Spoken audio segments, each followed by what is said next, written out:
Much like everyone else, my first reaction to Vampire: The Masquerade Blood Hunt was one of confusion.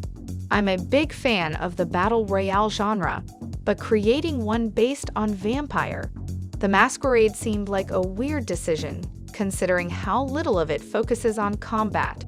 Combine that with the current oversaturation of Battle Royale and live service games, and you could say I was more than a little skeptical.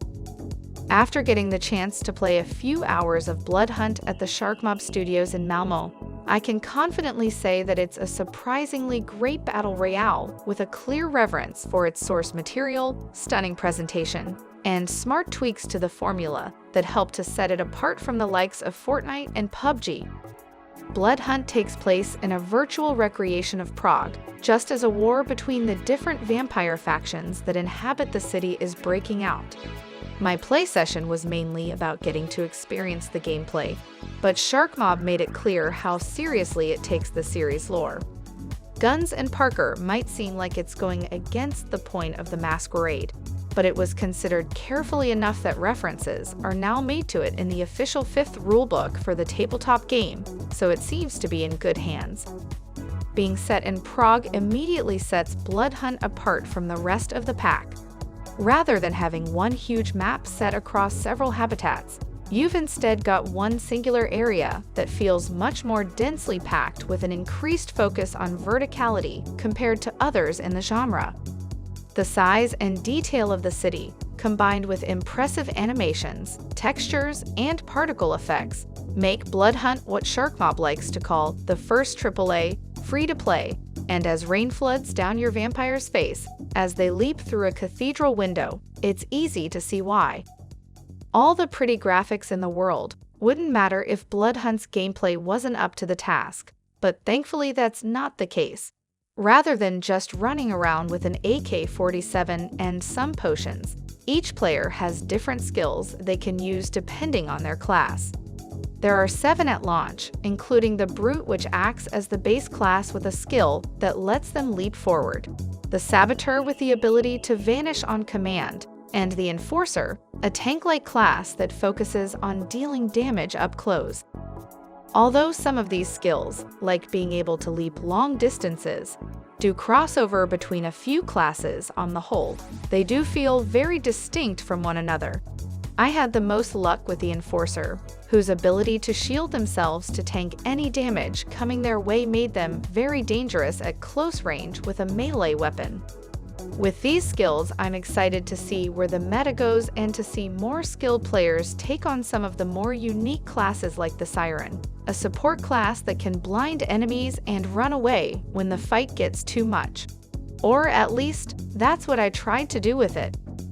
Having characters with unique usable skills might seem like the big thing that sets Blood Hunt apart from the competition, but by far its strongest element is its movement systems. I've raved about how Fortnite recently let you mantle and slide, but Blood Hunt is on another level, letting you climb any surface you see by simply holding the jump button down next to it. Beyond just feeling really cool, being able to scope out the whole city from a rooftop before diving down into the streets below with 0 fall damage is a great twist on things. Blood Hunt makes a few changes to the Battle Royale that make it feel distinct from the rest outside of movement to boot. Rather than having a circle that slowly closes in on the map in a set pattern, Blood Hunt features red gas that twists and turns in different shapes around the arena, which keeps matches feeling distinct. There's also the clever implementation of NPCs that can have their blood sucked to restore health and provide perks to the player like buffs to health, but at the risk of being spotted by other NPCs and causing everyone to be able to see the player on the map. Another difference is that players can revive themselves when playing solo. Once knocked down, you're given 15 seconds to recover and get back into the action. If you get killed whilst knocked, you're also given another chance to fight through at least one respawn, which lets you be a bit more aggressive and experimental instead of admitting defeat after a single failure. Experimental is the perfect word to describe Blood Hunt overall, and what made it feel so special when I got to play it. Rather than just being a slightly darker battle royale, Shark Mob has altered the core tenets of the genre. I'm not sure things like self-reviving and the way the map changes here would work elsewhere, but from what I've played so far, I think they work for Bloodhunt.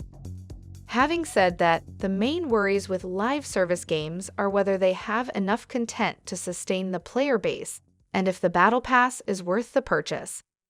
As someone who has experienced the highs of Battle Passes like Fortnite, as well as the absolute lows like Halo Infinite, Bloodhunt strikes a happy middle ground. You're not going to be finding licensed characters anytime soon, but there are enough cool outfits and costumes in here to keep you going before the first big seasonal update rolls around. As for whether Bloodhunt has enough meat on its bones, that's incredibly tough to tell from only a few hours of play. Shark Mob is already developing content for the second season, days before the launch of the first, so I like to think it has a good idea of things to come. But the big worry comes from Prague. As greatly detailed and unique as Prague is, the amount of time and work that went into the city makes it feel like players who want a new map or map updates are going to be waiting a while. Please don't forget to like and subscribe to my channel and click the bell icon to get new video updates.